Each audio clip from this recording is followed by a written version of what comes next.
Of Amador County. Please stand for the Pledge of Allegiance. I pledge allegiance to the flag of the United States of America and to the republic for which it stands, one nation, under God, indivisible, with liberty and justice for all. Thank you.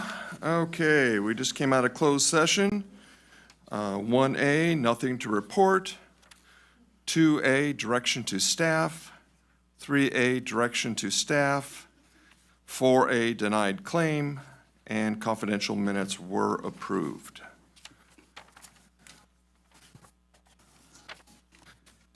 We're also on the agenda, we're adding addendum 1 to 6B and moving meeting minutes from 6B to 6C. Do I have a motion on that? So moved. Second. Okay, second by Supervisor Crew. Okay, call for the vote. All in favor? Aye. Aye. Oops, I bypassed something really. 401. Public comment? Yeah, public matters. Whoa, just went right past it. Public matters not on the agenda, discussion items only, no action to be taken. Any person may address the board at this time upon any subject within the jurisdiction of Amador County Board of Supervisors. However, any matter that requires action may refer to staff and/or committee for report and recommendation for possible action at subsequent board meeting. Please note there's a 3-minute time limit. Anybody from the public on anything not associated with the agenda? Okay. Mr. Chairman, we do have a comment via Zoom. Okay. Go ahead, Mr. Strong, when you're ready.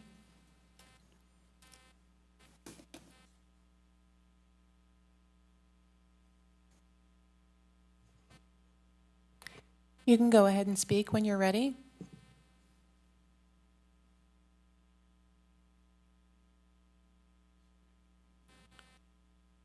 You're currently unmuted.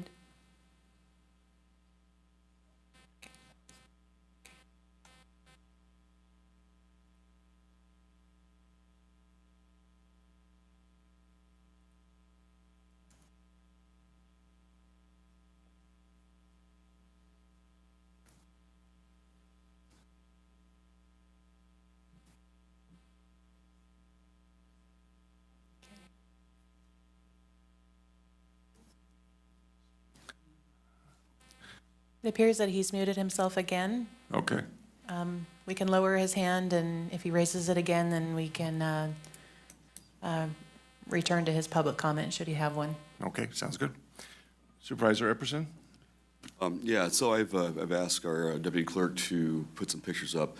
I was a part of a PG&E leadership roundtable, and basically they have about a dozen members throughout the state, various leaders from cities and counties, and part of what we do is they would take us around and tour different facilities.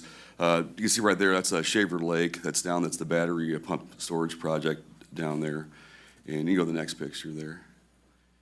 And so maybe. We have to do them individually. Okay, I apologize. You're fine. You're fine. Whichever one you want. So that's me there. I call it Helms Deep.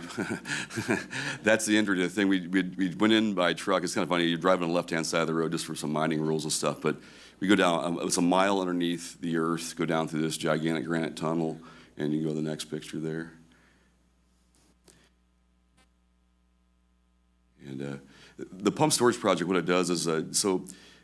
Solar power is very dirty. It comes in, it's very blocky on the grid, so when it comes in, it really causes a lot of disruption. It creates a lot of other issues for power generation.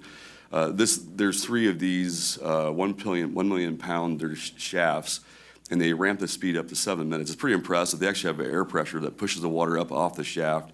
They fire it up with some other mechanical things, motors, whatever we call it. But then they fire it up, and the thing starts spinning, and it spins a certain rate. Once it hits maximum, the RPM, then they have these gigantic cylinders. They just kind of open the water up, let it in at a certain rate, hits the water, and it'll pump the water up or down.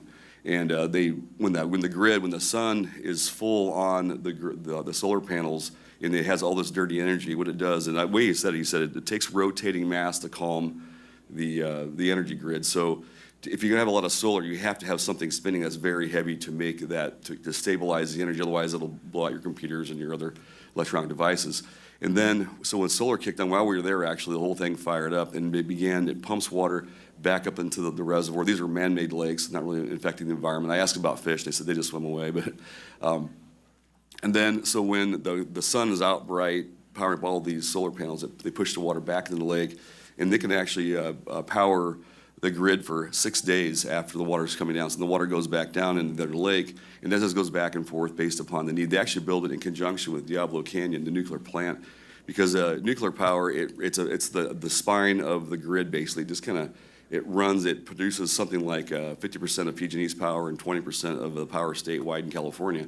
And so they would have that giant amount of energy going up. You just can't, it's not a switch. You can't flip it on and off. Where hydro, you can slow it down and speed it up, and basically it's the regular. You have to keep within 60 hertz, and they try to keep within a window of 2 up or 2 down of that. They like to have it around, I think it said 59.6 or something. I toured Tiger Creek down there. I got a really good, the guy down there runs it was really very, very knowledgeable and helped me understand some of this. So to have solar and all these other green sources, you have to have something spinning that stabilizes. That's kind of the big takeaway. You can go to the next picture there. I can have a video of one of the shafts spinning. It's pretty impressive, and it is wild walking in. You can just feel just the amount of energy. And then this is the tunnel you drive down in, that 1 mile down there, and we're going down there. He's talking about an earthquake that rolled across the top. They said you said you could hear it, but you couldn't feel it. So I'm like, I guess that's encouraging, sort of. And we got down in there. When we actually had to visit the plug, it was just a giant cement cork basically that holds I don't forget how many thousands of pounds of water up above there, but it was really interesting. One other big thing, I guess, that plant generated about $340 million, and they're only allowed to make a certain percentage. So every PG&E bill in the state of California, you get $10 off because of that plant. I asked him, I said, if we did that up here, could you maybe make that a little bit more happy over for us? They said, I don't know about that, but I thought I'd ask him anyway. Yeah, that was kind of my report. I just wanted to kind of share a little bit of that. It was very interesting, and it seemed like has done exactly what it's supposed to do. It was also one of the 10 mechanical marvels of the world when they built that thing in 1958. Yeah, just impressive what humans could do just in a few short years. And pretty remarkable. We talk about mitigation, some other things, which I'll talk about at some other meeting, but I just want to give you a little update on what I've been up to, so thank you. Supervisor Neto? That was an interesting update. Yeah, my issue is, I've been talking to Caltrans about Highway 49, like between Drytown and Plymouth, amount of wrecks we're having on that highway there. And what I see is they probably need to widen that road about 1 foot on either side as far as blacktop. And they're not pulling their shoulders back near often enough. And last time one uncle used to work in Caltrans on that road, and he said, well, the problem is they used to use road grindings, and they'd get some dirt from down there by Ione off Highway 124, like that slate dirt, and then mix it in. And they'd use that for a backing material, and it packed up like cement. But the water board came along and said, well, possibly, maybe some of that material may wash off in the water, so you can't use it. So now they're using Class 2 road base, which if you know anything about contracting, it doesn't work very well good for shoulders. It just blows out, so it's blowing out. They're going over, when it blows out, all your fines go away, and they're bringing back in the gravel, like little ball bearings almost, back in the ruts. And a week later, it's gone. You go there right now, Highway 49 has holes like that alongside of it. And one lady is killed here about 2 months ago, and another lady got hurt real bad about a month ago. So it's something I'm real unhappy about, so just for public's knowledge. Thank you. I'm happy. Anybody else from the public? Do we want to see if Mr. Strong is going to try again? I did look for him, and I don't see him. Oh, there he is. Okay. Go ahead when you're ready, please.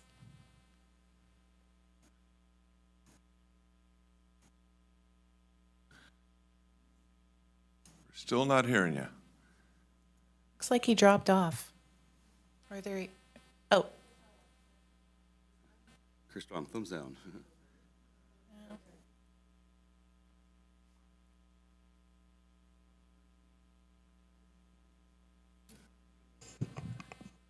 Okay. If he has something to add, maybe he can email it and we can add that into the minutes. Sounds good. Okay, approval of the consent agenda. Anybody? Oh, sorry. The announcement on the next meeting too. Oh, yes. So our next meeting will be on the November 4th, same day as elections. So we'll be up in conference room C. That'll be directly above us. Were we pulling item 8G And we're pulling 8G, yes. also for future meeting, correct? Right. Yeah. Yeah. And then item 8C, I'd like to have a separate vote on that if we could.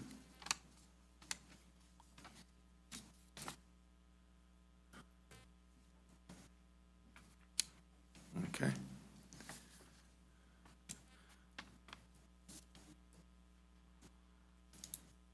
Does anybody, excuse me, does anybody at the public or Zoom have any comments on our consent agenda? Okay, we're going to pull 8C for a separate vote. Is there something you want to speak on that? No, I don't want, I voted no originally, and I don't want to be a yes on it now. Okay. So for 8C, do we want to have a motion?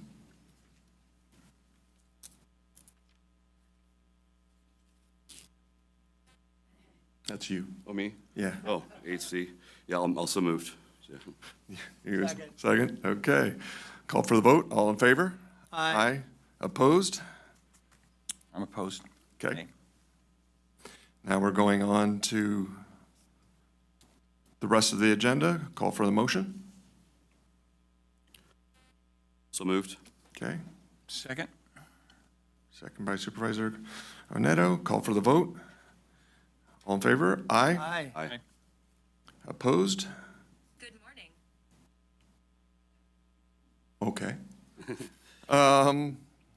Just for everybody's knowledge, I forgot to say this in the public matters, but Supervisor Cornell is on a trip right now. So now we're on to administrative agenda recognizing Susan Bragstaff for her contributions to Amador County. And if the board would be okay, I'd like to read the resolution first. Resolution recognizing Susan Bragstaff for her contributions to Amador County. Whereas Susan Bragstaff, sorry, I'm always bad at names. You've known me for long enough, I am. But it's not nice to say a woman's age in front of everybody. But I'll go ahead. Aged 90, grew up in California, Hawaii, and Texas, earning a Bachelor of Arts degree in art in San Antonio's Trinity Universe and a Bachelor of Architecture degree from the University of California, Berkeley. And whereas in course of her long architectural career, Susan assisted in designing Ghirardelli Square, helped preserve many of the San Francisco historic Victorian homes, and received her 4 Sunset Western Home Awards, including one for her own home in Amador City. And whereas after moving into Amador City in 1983, Susan began her community engagement as an elected official and advocate for preserving our long history, environmental, and agriculture. She is a founding member of the Kennedy Mine Foundation, Motherlode Land Trust, and Farms of Amador and Amador Farmers Market. And whereas Susan has served as a council member, mayor, and vice mayor of Amador City, representing the city for many years on the Amador Regional Transportation Commission and the Amador Regional Sanitation Authority. Whereas Susan founded and continues to operate Amador Olive Oil, Amador County's first modern olive oil grower and producer, and earlier secured a Caltrans grant to plant oaks along Highway 49 in Martell, whereas they will leave a living legacy for generations to come. Therefore, it be resolved by the Board of Supervisors of Amador County, State of California, that the board does hereby adopt this resolution honoring Susan Bragstaff for her accomplishments and for her generous contributions of time and talents to Amador County's nonprofit organizations and local governments. So somebody else like to talk on this from the public? Come on up.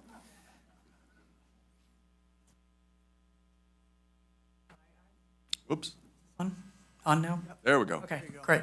My name is Catherine Evatt. I live in Volcano. I have had the pleasure of knowing Susan Bragstad since 1989 and she's just one of my favorite people and I think just a model citizen for Amador County. I want to thank the board for putting forth this resolution for Susan. And I'd just like to say a few things about her. There's so much you could say about Susan Bragstad, so I just want to focus on one thing, and that is her generosity. She is incredibly generous in contributing her time and talents to local government in our community, as you can see in that resolution.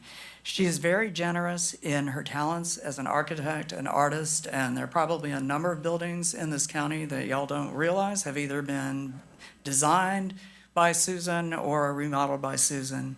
She's very generous in sharing her knowledge about olives, olive oil, and small farming. If you want to talk about olives and learn about olive oils, she is your woman. She's very generous in all of the support that she gives to the causes and organizations she believes in. That's not only her time and talents, but her funds and products. She'll share olive oil with anybody.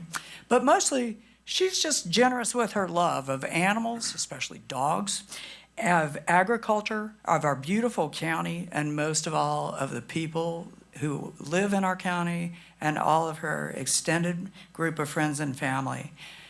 Something most people don't know about her was that she was the primary caregiver for at least 3 elderly local residents that I know of, and she has helped countless other people in this county in ways that many of us may never know. And she does all of this very quietly, humbly, and never seeking the limelight, and I'm actually kind of surprised that she went with this. So, and relieved.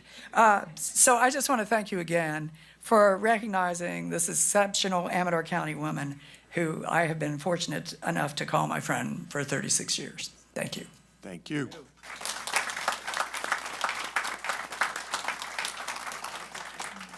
Any else? Anyone else brave enough to come forward? There we go.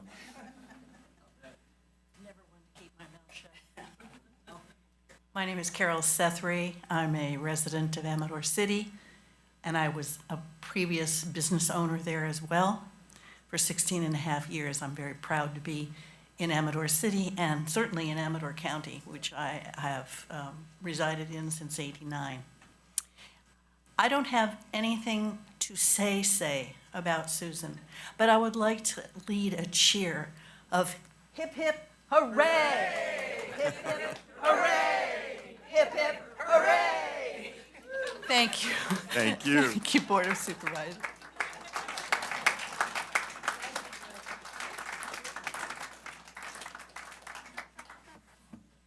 Okay, anybody else? Oh.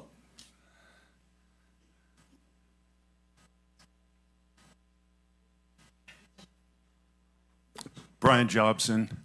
I'd like to thank Susan so much for all her work that she's done, especially for Foothill Conservancy, who I'm representing. Susan was a founding board member there too, as I was, and Catherine and others were in 1990, and she's continued to strive to keep our towns small, our trees tall, and our rivers wild. And Susan continues, like the gift that keeps on giving, she continues to donate her architectural skills to current projects in the county.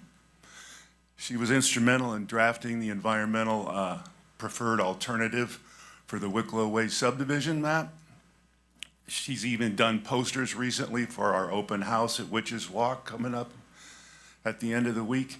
So, Susan, you've been instrumental, generous, and fun to work with. So I want to thank you from Foothill Conservancy and from the community as a whole. Thank you.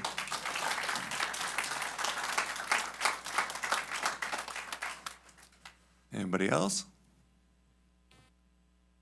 Okay. Oh.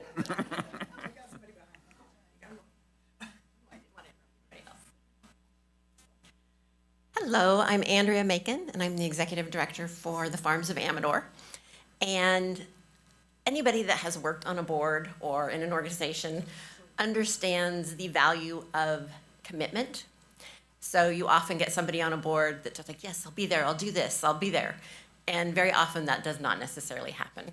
That is not true of Susan. She shows up, she does everything she says, she participates. I mean, she is not just a person in a seat. I mean, she is somebody that does the work.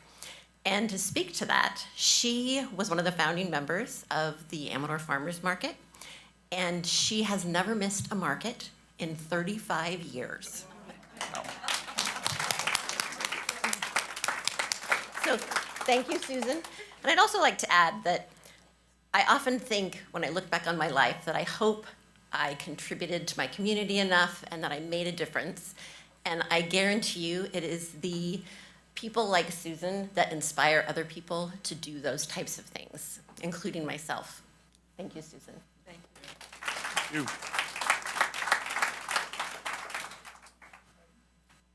Good morning. Morning. My name is Tom Infacino. I live in Pioneer. Although I am an attorney, today I'm speaking solely on my own behalf. Since 1991, I have represented nonprofit organizations up and down the Sierra foothills, from as far north as Grass Valley to as far south as Mariposa. As a result, over the last 34 years, I have sat through so many other Board of Supervisors hearings. At these other boards, they often begin their meetings by honoring somebody with a resolution. The supervisors often honor a longtime county employee for their 10 or 20 years of service. Sometimes they recognize a single achievement of a young person in the Scouts or 4-H. The sponsoring supervisor and the honoree pose with the resolution for a grip and grin photo, later to appear in the local newspaper or on a social media page.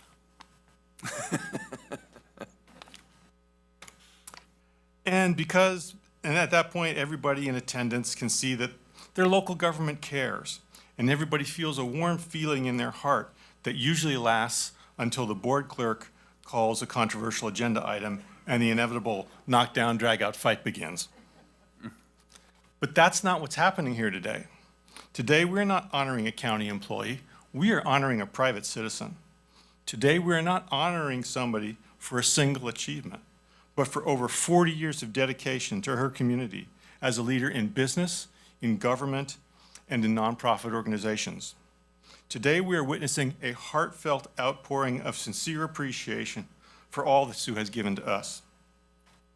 We're witnessing true admiration for her broad spectrum of achievements. We're witnessing deep affection for Sue as a doer of deeds, who leads with a smile, who follows with a joke, and who always, always, always has the courage to stand up for what she believes. When I think of Sue Bragstad, I think of the words of another woman I admire, Mother Teresa. She said, "If you are kind, people may accuse you of selfish ulterior motives. Be kind anyway. If you are successful, you will win some false friends and some true enemies. Succeed anyway. If you find serenity and happiness, they may be jealous. Be happy anyway. Give the world the best you have, and it may never be enough. Give the world the best you've got anyway." I thank the County Board of Supervisors for honoring Sue today. If we would each follow the example of Sue Bragstad in service and in generosity, then we would each make our community a better place. Sue, over the last 20 years, you've been my teacher by example, you've been my colleague, and you've been my client.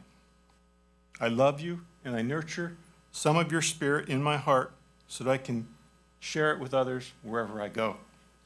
Thank you. Thank you.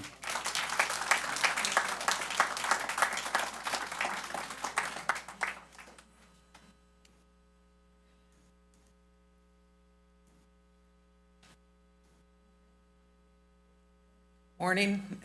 Ellie Rout, Executive Director, Motherlode Land Trust. As was mentioned in the resolution, Susan was a founding board member of the Land Trust. Next year's our 35th anniversary, so 35 years she's been on our board. And as Andrea said, I don't think she's missed a meeting ever. She volunteers time at our events. She contributes financially as a board member. And I have learned a lot from her about the importance of land conservation, especially in our rural community, ways to keep the county the way it is, preserve our rural heritage and our legacy. And Susan is an example of that. She placed a conservation easement on her property where her olive orchard is off of Climax Road. And so Susan, your legacy will continue forever through that conservation easement with us. And we are honored to have that privilege. So thank you, supervisors, for recognizing Susan. And thank you, Susan, for all your years of dedication to the land trust community. Thank you. Thank you.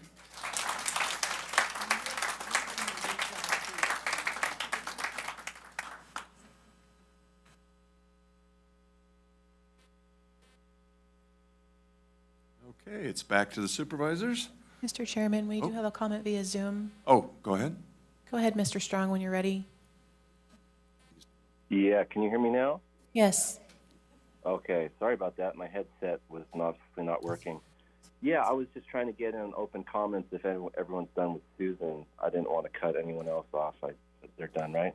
For the public matters not on the agenda? Yes. Just hold on to that just for a second because of the communication. I want to get this resolution completed first, and then I'll let you come back. You bet. Sounds good. Thank you. Yes, sir.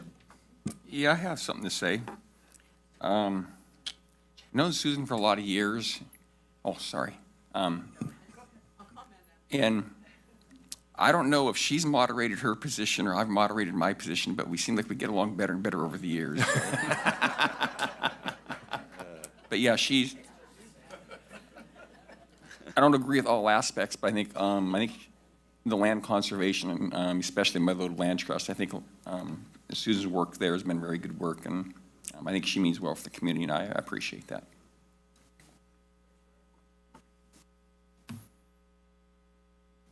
Susan, please. You get a final word. Well, while she's coming up, Mr. Chair, all I can think of is what a gal. I don't recommend 90 for anybody. So on to 100. Okay. There you go.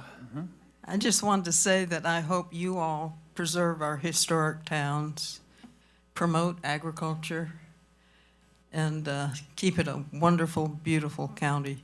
Thank you. Thank you.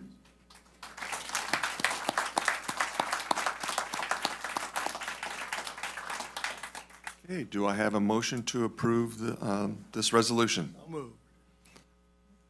Motion by Supervisor Crew, second by? I'll second it. Okay, Supervisor Oneto, call for the vote. All in favor? Aye. Aye. Aye. Any opposed? Okay.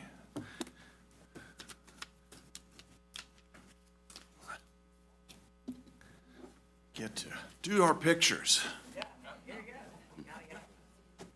Lawyer said I had to do a picture. That's-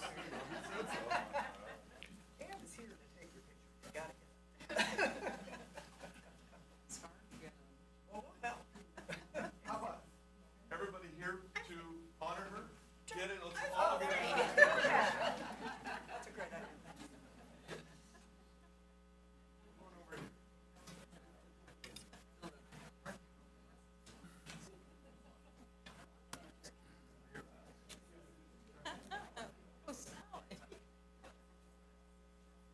Gotta squeeze in. Everybody's gotta squeeze in behind us.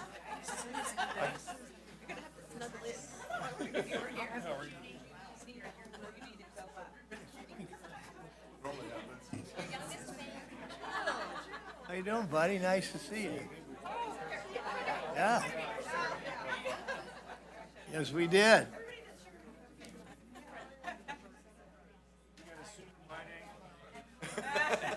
I'm on white, Frank.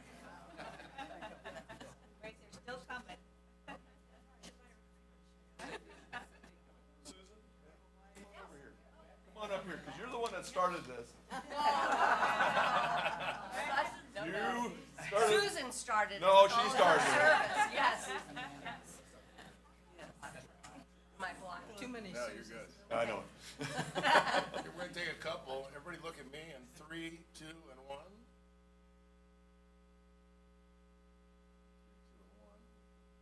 3, 2, and 1. We're gonna get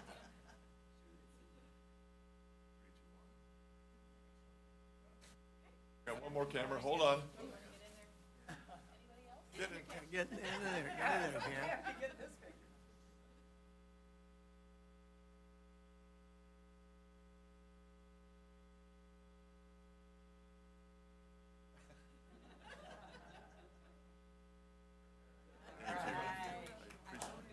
Okay, that's fine. All good. At 80, you can do anything you want. 90. I'm trying to make you 10 years younger. How have you been? So you're hanging in there, Susan. I haven't seen you for a while. Yeah, I know. Nice to see everybody. I was telling Judy that November 9th is another concert in Santa Cruz. We're heading to the Lot Bakery in Jackson. Yeah, I know.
Okay, we're going to get back into order. We're going to go back to public matters not on the agenda because of technical difficulties for Chris Strong. You can go ahead I when ready. appreciate- We can Thank hear you. Thank you. Good morning. Good morning, board, supervisors. I did want to announce a public event coming up.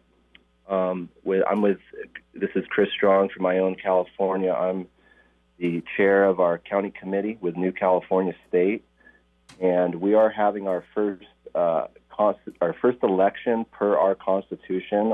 Constitution Day, our election day in our Constitution is November. It's the Tuesday after the first Monday in November, which is in keeping with the U.S. Constitution. And so we are having our hopefully our final precinct election on Tuesday, November 4th. It will be at the Jackson Civic Center. So come on by. Our voting hours are from noon to 5 p.m., so come on by after you vote. This is a separate election from the special election, where it's an attempt to apparently politically create 4 Democratic seats at the cost of almost $300 million to the state. Our elections are basically pennies on the dollar because we do it in person. It's all done in one day. We register on site and we hand count on site, and it's all open to the public. And as you're aware, California has some very strong passions about the election machines and the mail-in voting and what's been happening to our vote. We think it's unacceptable, and so actually New California would create 2 new U.S. senators, a new governor, 26 congressional seats, where rural California would be represented in Sacramento. Right now, the cities have completely created a uniparty form of totalitarian-style government. In my opinion, it's not constitutional. So I did want to just mention that. Please come on by, whether you agree or not. It's open to the public. just bring a form of voter ID and proof of residency, and it's a great time. We've done it. This will be our 5th election in Amador County, and after this, our Constitution will be going to Congress and to the President. So I encourage the supervisors and anyone who hears this to come on by. There's going to be a little letter to the editor in the Ledger coming up, and there's flyers all over town. And I emailed each of the supervisors this morning, our flyer, as well as a press release, as well as our Constitution and one of our first bills about free, fair, and audible elections. So thank you so much for letting me speak after the technical difficulties, and that's all I have to say. Thank you. Thank you. Okay. We're on to 6B, Behavioral Health, presentation of Melissa Cranfield. God, I am just doing terrible with names today. Behavioral Health Director regarding an update on Danco NPLH Valley View Commons project. All right, good morning. Morning. I have with me Melissa Acilio. She's my program coordinator. So she oversees our Mental Health Services Act to Behavioral Health Services Act, which is No Place Like Home as part of that. So she's joining me this morning to give you a very exciting update. I know this is a long time coming. I was looking, and it's been at least 6 years that we've been really working on this. We actually did get our first technical assistance funds to start with No Place Like Home back in December of 2017. So it's been a long time coming. We did receive our conditional award for the Home Key Plus gap funding, which will fill the gap for what we had been calling No Place Like Home, Danco. Now it's Valley View Commons. It has an official name and officially has all of the funding that's needed. It's a combination of No Place Like Home funds, and Home Key Plus gap funding. And so these are all HCD funds, so that will be a little bit easier to coordinate everything instead of having different funding streams, since it's all through the same state agency. That'll hopefully make things a little bit more streamlined. Melissa, can you go back and hit some of those acronyms? Oh, sorry. Yeah, HCD. HCD is Housing and Community Development. State of California. Yeah, it's the state agency. And did I have another one? We always talk in acronyms. You have to remind me. They come fast and furious. The home funds, isn't home a? Yeah, and I'm not. Do you know what that stands for? I'm not sure what it stands for. There's been a number of acts at the state level to create funding for these projects. And that's just one of them. So this is all state funding. That's not county funding. Yeah, all state, yeah. And I know when we applied for the Home Key Plus gap funding, one of the things that was initially required with the application was that all of the units had to be what they were calling the home key units, which was the 30% AMI, area median income. And so we had originally had 10 units that were 50% AMI, so those would be just affordable housing. And so we thought that those were going to be transitioned to the 30% units, but HCD said that they updated their NOFA, another acronym, their Notice of Funding Availability, and they allowed those 10 affordable housing units to remain in the project. So we will still have those 10. So that's definitely another win, because that was something that we really wanted to be able to keep, but we were concerned that we wouldn't get the funding without dropping those down to the 30%. So that'll be nice to have those 10 units as we originally intended. And so the update from Danco, unfortunately, they had another meeting, so they weren't able to join us by Zoom today. But Chris from Danco let us know that they are moving forward to close on the transaction and start construction no later than April 30th of 2026. They're hoping that with being able to work with HCD, that this may happen sooner, but that's kind of the date that they're going for to start construction. And they anticipate it would be about an 18-month-long construction. And so that would bring us to about the same time in 2027. So in about October of 2027, we would hopefully have them complete the project. Is there anything else that I missed from the How many total units is there? There's 46 total 46, units. okay. I think you got everything. I would just add that they have up to 24 months to complete the project, but are anticipating the 18-month timeline. So where are they with the permitting process? Did you cover that? I missed it. That was on these notes, I remember. They said that their plans were submitted November 7th, and building and permit issuance, they're anticipating that to be completed by March of 2026. And that's with the city of Cedar Creek. Yes.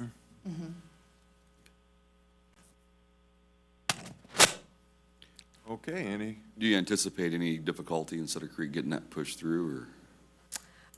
I do not, and I know last time when I talked to Chris Dart from Danco, I know Danco and Cedar Creek had multiple conversations, so it didn't sound like that there were any concerns. Yeah. And we got the AWA. Yeah, yep. Yeah. Any questions from the public?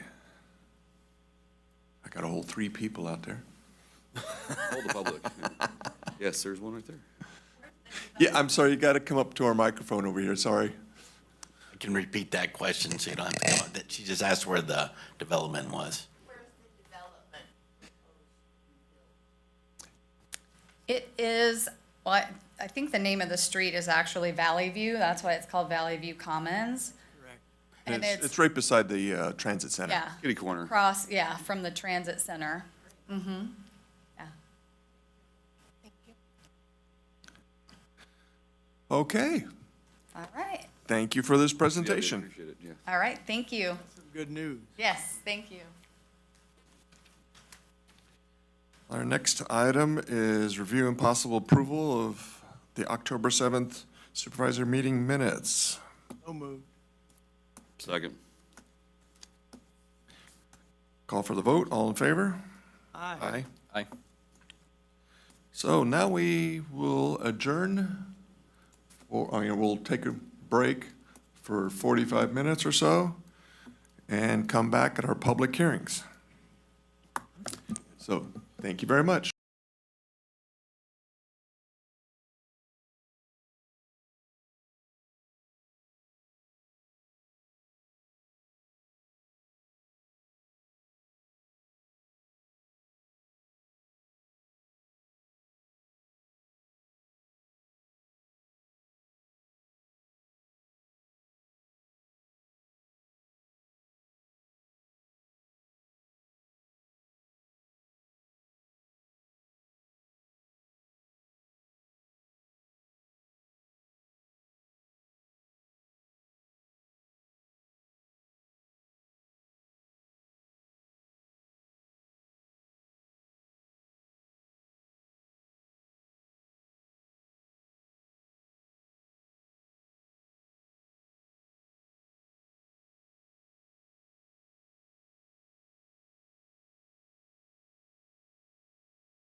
coming back into session for our public hearing.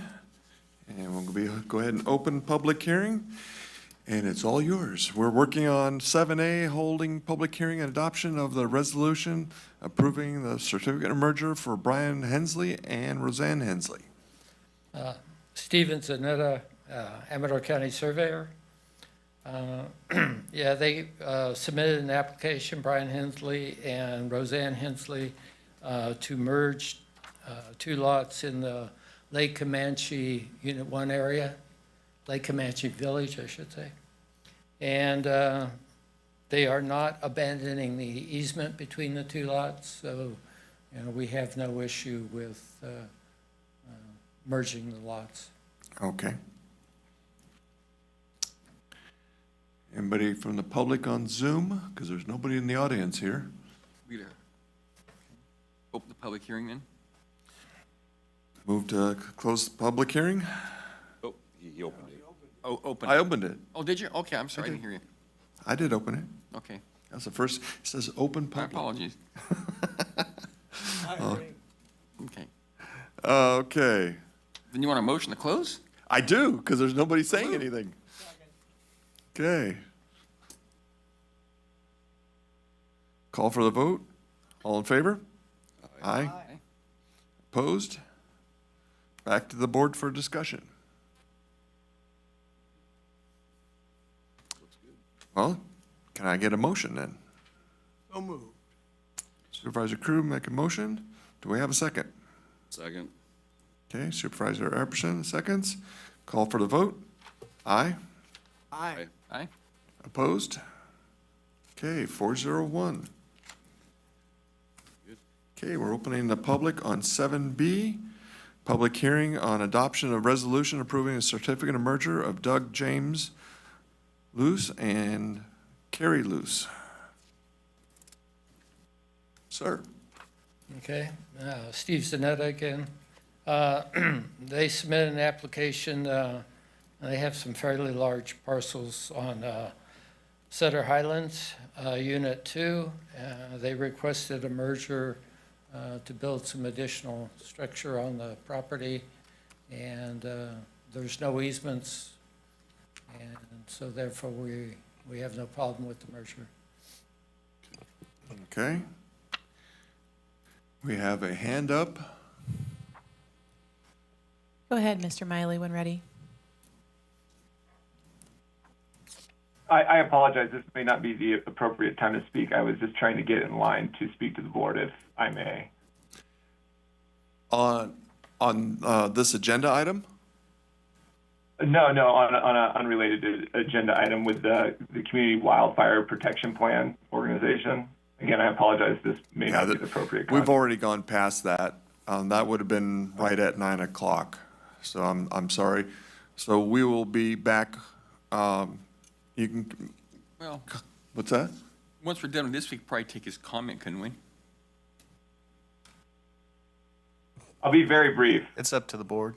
Okay, well then we'll let, okay. Raise your hand as soon as you hear us done with the item 7B here. Thank you. Okay. No other comments. So motion to close public hearing. So moved. Okay. Second by Supervisor Crew. Call for the vote. All in favor? Aye. Aye. Now we're back to the board discussion.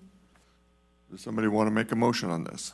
I'd make a motion to approve resolution. Okay. Do we have a second? Second. My left ear heard faster than my right.